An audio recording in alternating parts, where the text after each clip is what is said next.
Do you remember watching Toy Story as a kid, and when you saw those toys coming to life, you wanted that to happen to your own toys? Well, 29-year-old me still wonders that and wanted that to become a reality. So after scrolling through Instagram, I saw this post from Nate Norell. How to take a cool perspective photo. Where he went for a cool perspective photo, and you have this small toy dinosaur coming to life.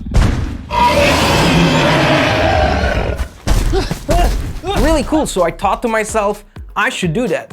The only thing was that I wanted to have my own creative twist to that and do something else instead. So instead of having a rather realistic dinosaur toy, I wanted Rex from Toy Story to come alive.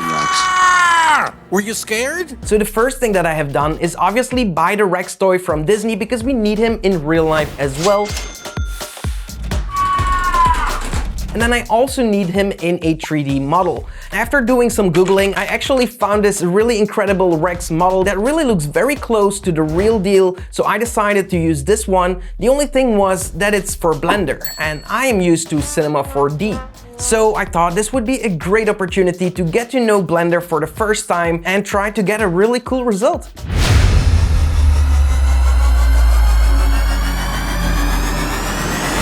But more on that later. First, we need to record our shot, and I actually want a rather big open field, and I actually have one right here around the corner where I went to shoot this shot a bunch of times. Just dude walking his dino.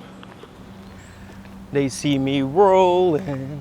And what do we need in order to get this shot done? It's actually a low angle shot with your camera where you place the toy in front of the camera, and then when you step back, you actually have your feet leveled up to the feet of the toy. And that's really important to keep that fake perspective going. And that's something that I messed up in the previous recordings. My camera was still a little bit too high from the ground, so we really had to dig a little hole or find a place where the ground is going down a little bit, place the camera in there, and then it angles up. And that way you will have a nice ground plane where both your toy and yourself will be ground leveled. So now I'm going to be opening Blender for the first time. The first thing that I have noticed is that it is rapidly fast in the startup. Other 3D softwares usually have a long load up time, but after clicking this button, it immediately fired up, which I like. So once you have done that, we can simply take a snapshot from this video and place it in Blender as a background. The reason why I'm doing this on an image is because we don't have anything to track, so we don't really need to bring in an animation.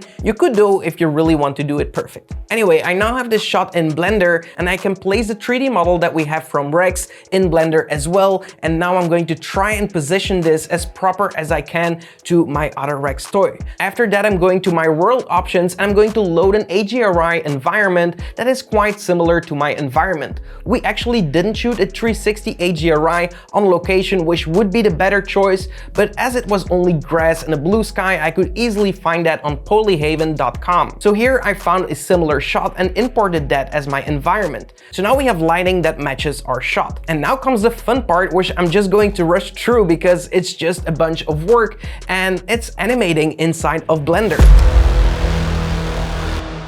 Of course, I had to watch some tutorials here and there to start to understand how the tool actually works. So now I'm animating in Blender, and I found that in Cinema 4D, I'm much more confident doing this. I feel like there are more options there, or at least it's easier for me to use, but I don't want to define too much here because it's my first time in Blender, and little do I know.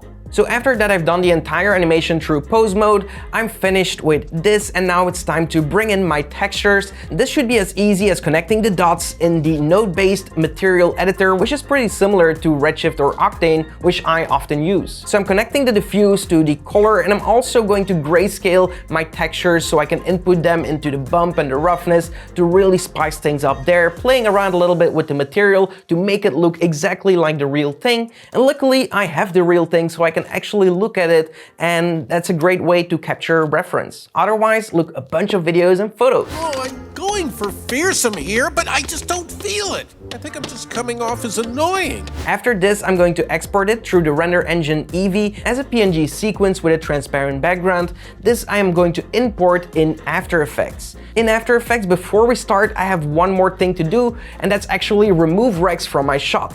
And actually, before we captured, I just made sure that Rex wasn't in the shot and I wasn't in the shot, so I have a clean plate to work with, and I'm going to the moment where Rex should come alive, and I'm just going to place the clean plate in there so the Rex toy disappears. And on top of that, we are going to bring in the sequence that we exported from Blender with the Rex animation. Now it's all about fine-tuning and crapitizing and matching this exact CGI element with your footage. So look at the colors of the shadows and the highlights, also bring in some noise and also defocus by adding in some blurs and etc. Play around and make it look like it's actually integrated into your shot, and then we should have something like this.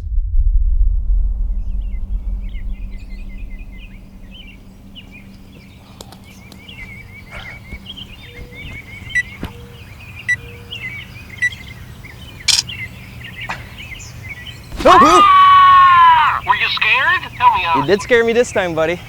Good for you. I am the dominant predator.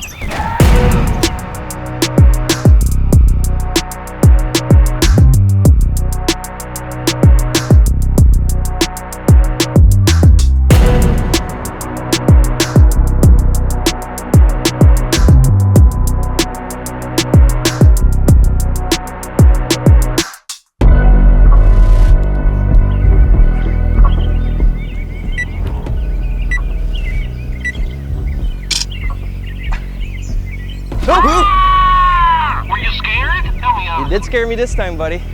Good for you. I am the dominant predator.